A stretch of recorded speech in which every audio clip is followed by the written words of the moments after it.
अस्सलाम वालेकुम। आज के सच के साथ मैं हूं वसीम अब्बासी। आज हम 3 ख़बरों के हवाले से बात करेंगे। एक तो ये कि आईफोन पर टैक्स कम होने की उम्मीद पैदा हो गई है, स्मार्टफोन्स पे क्या टैक्स कम होने जा रहा है। इस हवाले से आज एक बहुत अहम कमेटी का इजलास हुआ और इस इजलास में ये उम्मीद पैदा हुई। इस पर हम तफसीलात आपको बताएंगे कि क्या होने जा रहा है और कितनी हद तक उम्मीद है।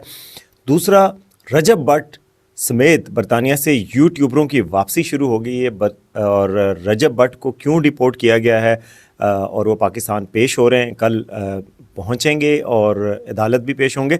इस हवाले से बात करेंगे क्या ये हुकूमत की कामयाबी है जो डिपोर्ट करवाने गए थे मोहसिन नकवी साहब, आदिल राजा और शहजाद अकबर को, क्या उस सिलसिले की ये कड़ी है या नहीं, इस हवाले से बात करेंगे।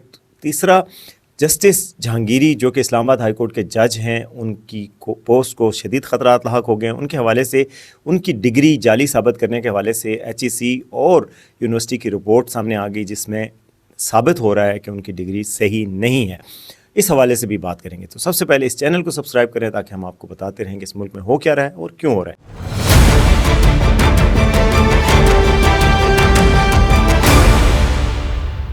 अच्छा जी, सबसे पहले तो हम उस डिग्री के हवाले से बात कर लेते हैं जो इस्लामाबाद हाई कोर्ट के जस्टिस जहांगीरी के हवाले से है। जस्टिस तारिक महमूद जहांगीरी जो इस्लामाबाद हाई कोर्ट के सीनियर जज थे, जिन्होंने केस भी लिया था फॉर्म 45 और 47 वाला और इलेक्शन ट्रिब्यूनल के जो केसेस थे, उनकी डिग्री के हवाले से अपील दायर की थी लाहौर के एक वकील ने। तो वो जब उनकी यूनिवर्सिटी से पूछा गया तो यूनिवर्सिटी ने उनके हवाले से रिपोर्ट जारी की कि जी वो डिग्री सही नहीं है। पूरा प्रोसेस बताया गया, गलत नाम से डिग्री ली गई, वो किसी उस कॉलेज में गए नहीं।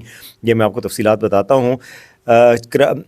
HEC ने आज रिपोर्ट जमा करवाई थी इस्लामाबाद हाई कोर्ट में और जिसकी वजह से लोग कह रहे हैं कि जस्टिस तारिक जहांगीरी अब अपने ओहदे पर रह नहीं सकेंगे, उनका जाना ठहर गया है। क्यों ठहर गया है? कराची यूनिवर्सिटी के जवाब के मुताबिक साल 1989 में तारिक महमूद पर अनफेयर मीन्स कमेटी 3 साल की पाबंदी लगा चुकी थी। यानी उन पे अनफेयर मीन्स जिसको कहते हैं नकल करना और दूसरे गलत तरीके इस्तेमाल करना पेपर्स में, उनकी वजह से 3 साल की पाबंदी लग गई थी। यानी वो 1992 तक पेपर नहीं दे सकते थे। उन पे 3 साल की पाबंदी लग चुकी थी। नकल करने और एग्जामिनर को धमकियाँ देने का इल्ज़ाम साबित हुआ था। उस वक्त महल वो PTI पीपल्स पार्टी के साथ ताल्लुक़ रखते थे और जब वो वकील के तौर पर भी उस पार्टी के साथ रहे, प्रैक्टिस करते थे, पीपल्स पार्टी से उनका ताल्लुक़ था, शायद PSF से होगा। तो उस पर 3 साल उनकी पाबंदी लगाई। कराची यूनिवर्सिटी के रिकॉर्ड के मुताबिक 1989 के फैसले के तहत तारिक महमूद 1992 में दोबारा इम्तिहान देने के अहल थे। पाबंदी के खिलाफ तालिब इल्म तारिक महमूद ने डिग्री हासिल करने के लिए 1990 का जाली एनरोलमेंट फॉर्म इस्तेमाल किया और उस एनरोलमेंट फॉर्म पर तारिक महमूद ने गवर्नमेंट इस्लामी कॉलेज की जाली मोहर इस्तेमाल की, यानी 2 दफ़ा जाली हो चुका है। तारिक महमूद के साल 1988 के LLB पार्ट 1 की मार्कशीट पर दर्ज एनरोलमेंट नंबर AIL 4407/82 भी बोगस है और नाम भी गलत है। यूनिवर्सिटी रिकॉर्ड के मुताबिक साल 1988 की मार्कशीट्स पर दर्ज एनरोलमेंट नंबर रेगुलर तालिब इल्म मोहम्मद नईम को लाट हो चुका था। नंबर किसी और का यूज़ किया गया और इनकी डिग्री, इनका नाम इनका यूज़ किया गया। यूनिवर्सिटी के अदालत को दिए गए जवाब के मुताबिक तारिक महमूद की डिग्री पर रोल नंबर 5968/87 भी इम्तियाज़ नामी तालिब इल्म को लाट हुआ है। तारिक महमूद ने 1990 में LLB पार्ट 2 के लिए भी 718487 एनरोलमेंट नंबर जालसाजी से हासिल किया। यानी कि एक हिस्ट्री पूरी ही उसमें जालसाजी बहुत ज़्यादा है। शहरी इरफान मज़र ने 23 मई 2024 को तारिक महमूद के एनरोलमेंट नंबरों का हवाला देते हुए डिग्री की तस्दीक की दरख्वास्त दी थी। शहरी की दरख्वास्त के रद्द-ए-अमल में यूनिवर्सिटी ने दोबारा दोनों एनरोलमेंट नंबरों की जांच पड़ताल की। कंट्रोलर एग्जामिनेशन ने दोहरे एनरोलमेंट नंबर्स को नामुमकिन करार देते हुए डिग्री और मार्कशीट को गलत करार दिया था। रजिस्ट्रार इस्लामाबाद हाई कोर्ट ने 5 जुलाई 2024 को बजरिया ईमेल कंट्रोलर एग्जामिनेशन के लेटर की तस्दीक मांगी थी। उसकी तस्दीक फिर यूनिवर्सिटी ने कहा कि बिल्कुल ये लेटर जाली नहीं है, ये सही है। प्रिंसिपल इस्लामिया कॉलेज ने तस्दीक की। तारिक महमूद 1984 से 1991 तक कभी भी तालिब इल्म नहीं रहा। ये भी बात है कि कराची यूनिवर्सिटी के सिंडिकेट के इजलास में जस्टिस जहांगीरी की डिग्री को जाली करार देने के लिए एक रुकन प्रोफेसर को अगवा भी किया गया था। ताहम जो है वो ये भी बात सामने आई है। तो बहरहाल तारिक महमूद जहांगीरी 10 साल तक प्रैक्टिस करते रहे, इस्लामाबाद बार में अहदेदार भी रहे, फिर जज बने, फिर उनकी वो हुई, एक सिस्टम है। बहरहाल डिग्री के हवाले से तो अब किसी को शक नहीं रहा कि उनकी डिग्री सही नहीं है और फिर सही नहीं है तो फैसला क्या आना है, ज़ाहिर है कोर्ट में केस चल रहा है तो फैसला भी कोई तुक्को नहीं है कि फेवरेबल आएगा, तो ये तय हो जाएगा। लेकिन ये है कि सिस्टम देखें आप, हमारा कराची में, सिंध में, बाकी जगहों पे भी आप ऐसे तरीके से आप डिग्री बना सकते हैं, जाली रख सकते हैं, इतना अर्सा सिस्टम को धोखा दे सकते हैं। पूरा सिस्टम कहीं नहीं पकड़ता जब तक कि आप सिस्टम के ख़िलाफ़ ना हो जाएं। तो ये भी एक लम्हा फ़िक्रिया है। बहरहाल तारिक महमूद जो जस्टिस तारिक महमूद जहांगीरी हैं उनके हवाले से ये भी कहा जा रहा है कि शायद वो इस्तीफ़ा दे देंगे या किसी तरीके से वो ओहदे पे कायम रहना उनके लिए बहुत मुश्किल हो जाएगा, क्योंकि ये जो रिपोर्ट है बड़ी डैमनिंग किस्म की है। अब आते हैं जी दूसरी चीज़ की तरफ, जो उम्मीद जागी है कि जी स्मार्टफोन पे टैक्स कम हो सकता है। वो आज कायमा कमेटी का इजलास था फाइनेंस की, जिसमें FBR के चेयरमैन भी आए। पिछली दफ़ा वो कमेटी में आना था उन्होंने, वो आ नहीं सके तबीयत की ख़राबी की वजह से। आज उन्होंने जो इंदिया दिया उससे उम्मीद पैदा हुई कि पाकिस्तान में जी स्मार्टफोन पे टैक्स में शायद कमी हो।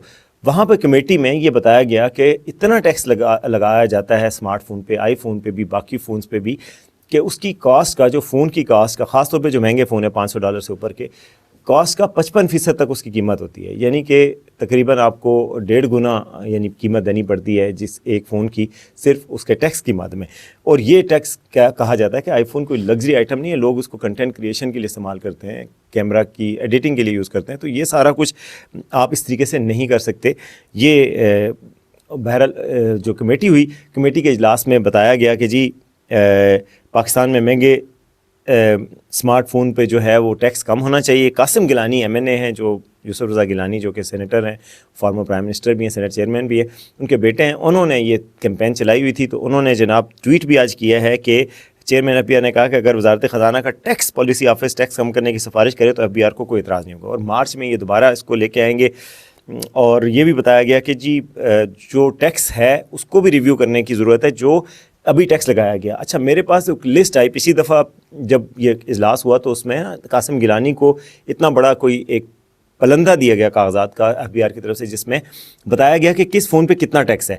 अच्छा, आप हैरान होंगे कि iPhone 10 और 11 पे, जो iPhone 10 और 11 की कीमत जो FBR के कागज़ों में है वो $900, $10-100 यानी $1000 का कीमत है। आपको कहीं मार्केट में $1000 का मतलब होता है 2,80,000 रुपये। आपको iPhone 11 या 10 2,80,000 का कभी मार्केट से कोई लेंगे आप भला नॉन PTA? तो ये कीमत लगा के उनको उस हिसाब से टैक्स लगाया जाता है। ज़ाहिर है उस कीमत के ऊपर परसेंटेज टैक्स होता है। आप सोचें जब कीमत ही इतनी ज़्यादा एज्यूम की जाएगी तो टैक्स भी बहुत ज़्यादा बढ़ जाएगा। तो ये भी रिव्यू करने की ज़रूरत है, कहा गया। और उसमें कहा गया कि अब इस टेबल को रिन्यू किया जाएगा, क्योंकि ज़ाहिर जो पुराने फ़ोन हैं रुल रहे होते हैं 50-50 हज़ार के, 30-30 हज़ार के, उनकी कीमत आपने अपने कागज़ों में 2.5 लाख रख के उनके ऊपर टैक्स ठोका हुआ है। यानी कि iPhone 11 पे टैक्स 75,000 लाख रुपए तक लगाया हुआ है। तो वो तुक ही नहीं बनती। कौन iPhone 11 को अगर रेगुलराइज करना चाहता है, उसका PTA देना चाहता है, तो उसको 75,000 दे के दे। उसकी पूरी कीमत 75,000 नहीं है तो आप उसके ऊपर 75,000 टैक्स ले रहे हैं। ये भी अपडेट नहीं कर रहे हैं FBR वाले, तो कम से कम इस पर भी सोचें। और यह है कि iPhone पे टैक्स में, और बाकी जो फ़ोन्स हैं जो महंगे फ़ोन हैं उन पे टैक्स में इतना कोई रखे। अमेरिका में कितना टैक्स होता है? $1,000 का होगा iPhone, तो उस पर $100 टैक्स लगा होगा, $110 टैक्स होगा, यानी कितना परसेंट बन रहा है वो 10%। आप 10% तो टैक्स दे सकते हैं। मतलब अगर फ़ोन 2 लाख रुपए का है, 10% 20,000 रुपये बनता है। 3 लाख का 10% 30,000 बनता है। 10% नहीं, आप 15% ले लें यार।